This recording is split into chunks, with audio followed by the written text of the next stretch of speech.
Assalamualaikum warahmatullahi wabarakatuh. Selamat malam rekan-rekan kami semua. Kami dari kelompok 4 akan mempresentasikan tentang materi manajemen risiko. Saya sendiri terdiri atas saya Yusuf Kefas, MA 18335. Di sebelah Saya Hendrik Herianto Dulu, MA 18336. Di sebelah saya ada Dan saya sendiri bernama RM Danis Ismail, MA 18355, dan sebelah saya Nama saya Muhammad Anggara, MA 182022, dan sebelah saya. Nama saya Aditya Wijaya, MA 181016. kami akan mempresentasikan tentang manajemen risiko. Pengertian manajemen risiko. Risiko merupakan bagian tak terpisahkan dari kehidupan manusia. Ada pepatah mengatakan tak ada hidup tanpa risiko. Risiko dapat ditafsirkan sebagai bentuk ketidakpastian tentang sesuatu keadaan yang akan terjadi nantinya dengan keputusan yang diambil berdasarkan berbagai pertimbangan pada saat ini. Menurut fibasnews.com, manajemen risiko adalah suatu proses mengidentifikasi, mengukur risiko, serta membentuk strategi untuk mengelolanya melalui sumber daya yang tersedia. Strategi yang dapat digunakan antara lain mentransfer risiko pada pihak lain, menghindari risiko, mengurangi efek buruk dari risiko, dan menerima sebagian maupun seluruh konsekuensi dari risiko tersebut. Manajemen risiko adalah bagian penting dari strategi manajemen semua perusahaan.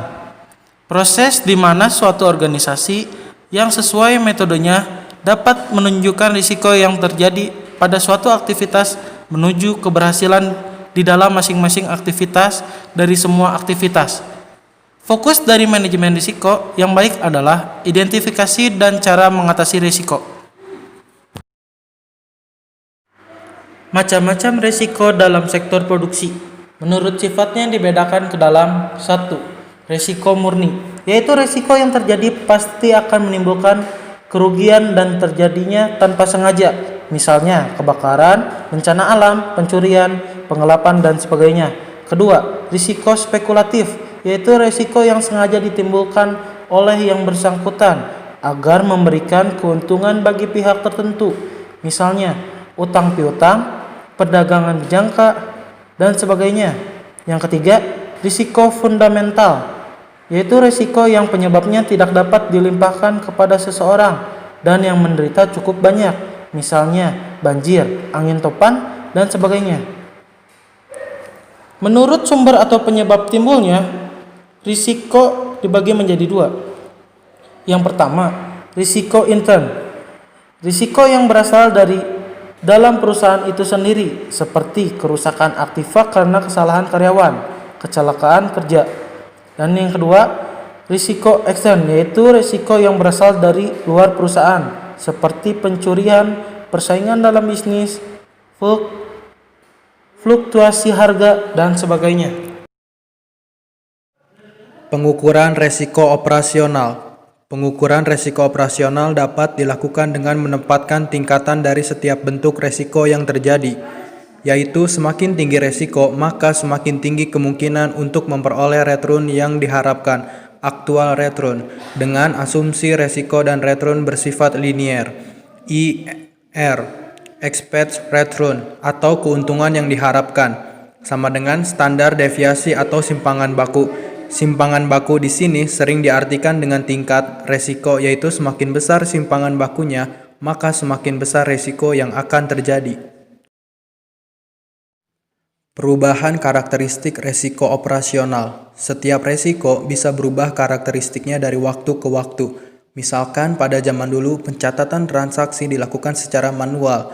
Karyawan menuliskan harga dan jumlah unit yang diperdagangkan di kertas. Cara tersebut dapat memunculkan resiko kesalahan pencatatan. Apabila terjadi kegagalan atau kelemahan pada sistem komputer, maka kerugian yang muncul akan sangat besar, yaitu 1.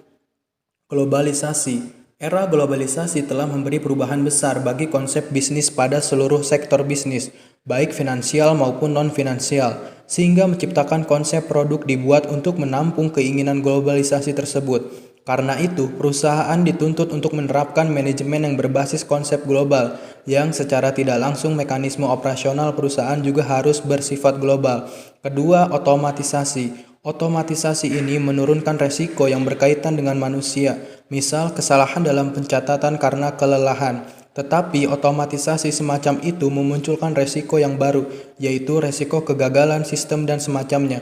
Resiko ini cenderung lebih sulit untuk dideteksi dan jika terjadi maka perusahaan akan mengalami kerugian yang signifikan. Ketiga, terlalu mengandalkan teknologi. Apabila terlalu mengandalkan teknologi, maka akan ada resiko baru yang akan dialami. Walaupun dengan menggunakan teknologi memudahkan dalam membantu proses bisnis yang akan lebih cepat. Outsourcing. Keempat, outsourcing. Outsourcing merupakan tren bisnis akhir-akhir ini. Outsourcing berarti menggunakan jasa pihak luar untuk mengerjakan sebagian dari pekerjaan perusahaan. Outsourcing dilakukan dengan pertimbangan efisiensi, bisa menurunkan biaya. Jika melakukan pekerjaan sendiri, karena sesuatu hal, misalkan keahlian yang tidak ada atau skala ekonomi yang kurang, bagi perusahaan akan lebih menguntungkan jika menggunakan jasa dari pihak luar untuk pekerjaan tertentu. Kelima, perubahan budaya masyarakat. Masyarakat semakin lama semakin pandai, semakin sadar akan hak dan kewajibannya. Kesadaran tersebut cenderung meningkatkan resiko litigasi, di mana masyarakat akan berusaha menuntut apabila merasa dirugikan. Perubahan budaya masyarakat bisa meningkatkan resiko gugatan hukum. Biaya untuk risiko operasional. Untuk mengatasi risiko operasional, suatu perusahaan harus membuat analisa mencakup. Pertama, menghitung dan memetakan bentuk risiko yang sedang dan akan dihadapi. Yang kedua, memperhitung biaya yang harus dialokasikan menyangkut pengelolaan risiko. Yang ketiga, memutuskan pembentukan mekanisme seperti apa yang layak diterapkan untuk mengelola risiko. Yang keempat, memutuskan dari mana sumber dana yang dapat dialokasikan untuk mendukung penyelesaian operasionalis ini. Pengertian just in time. Menurut Henry Shimamura dalam bukunya Akuntansi Manajemen, just in time adalah suatu keseluruhan filosofi operasi manajemen di mana segenap sumber daya, termasuk bahan baku dan suku cadang, personalia, dan fasilitas dipakai sebatas dibutuhkan. Tujuannya adalah untuk mengangkat produktivitas dan mengurangi pemborosan. Just in time didasarkan pada konsep arus produksi yang berkelanjutan dan mensyaratkan setiap bagian proses produksi bekerja sama dengan komponen-komponen lainnya.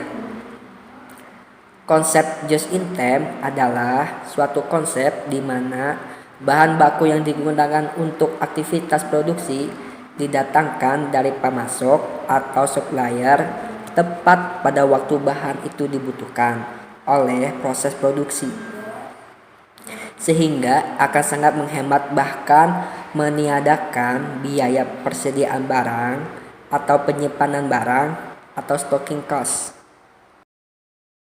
Berikut ini strategi dalam risiko pengadaan barang dan jasa. Yang pertama, berhubungan dengan anggaran pemerintah dalam sebuah kerjasama pengadaan barang dan jasa sangat rentan dengan aspek KKN. Konsekuensinya akan berbenturan dengan hukum yang berlaku. Yang kedua, bagi pengelola pengadaan barang dan jasa, strategi risk transfer dapat dilakukan dengan cara-cara sebagai berikut. Yang pertama, meminta penjelasan secara tertulis untuk hal-hal belum jelas kepada lembaga yang kompeten dan relevan, misalnya BPK, LKPP, Mendagri, atau Menteri Keuangan. Dengan memiliki penjelasan tertulis, risiko secara otomatis akan berpindah kepada lembaga yang mengeluarkan fatwa tersebut. Yang kedua, meminta persetujuan tertulis kepada manajemen atau lembaga yang lebih tinggi. Praktek ini pernah terjadi pada pengadaan peralatan penyadapan di Komisi Pemberantasan Korupsi atau KPK melalui mekanisme penunjukan langsung.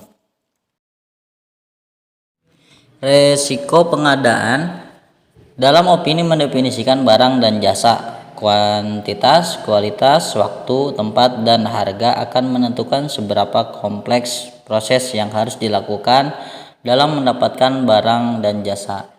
Skala kompleksitas menilai barang atau jasa tentu lebih sederhana dibanding menilai penyediaan. Mengkompetisikan banyak penyedia yang mampu menyediakan barang adalah cara yang tepat.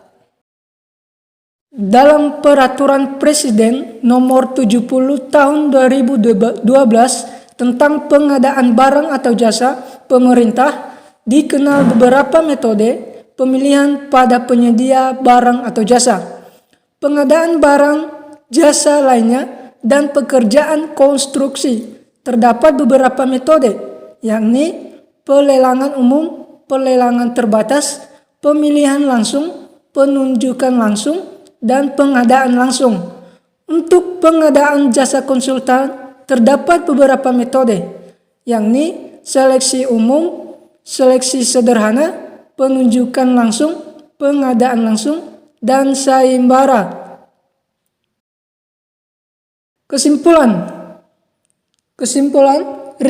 pertama, risiko operasional merupakan risiko yang umumnya bersumber dari masalah internal perusahaan, di mana risiko itu terjadi disebabkan oleh lemahnya sistem kontrol manajemen atau manajemen kontrol sistem yang dilakukan oleh pihak internal perusahaan.